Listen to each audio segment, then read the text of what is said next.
ನಮಸ್ತೆ ಸ್ನೇಹಿತರೆ,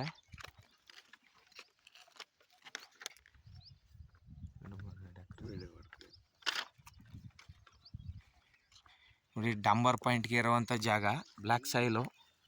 ಒಂದು ಬೋರ್ ಇದೆ, 2 ಎಕರೆ 11 ಗುಂಟೆ ಇದೆ.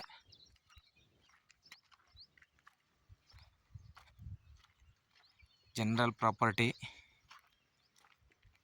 ಡಾಂಬರ್ ಪಾಯಿಂಟ್ಗೆ ಇರುವಂಥ ಜಾಗ, ಸುತ್ತಲೂ ತೋಟಗಳೇ, ತೆಂಗು, ಕಬ್ಬು. ಡಾಂಬರ್ ಪಾಯಿಂಟ್ಗೆ ಇರುವಂಥ ಜಾಗ 2 ಎಕರೆ 11 ಗುಂಟೆ.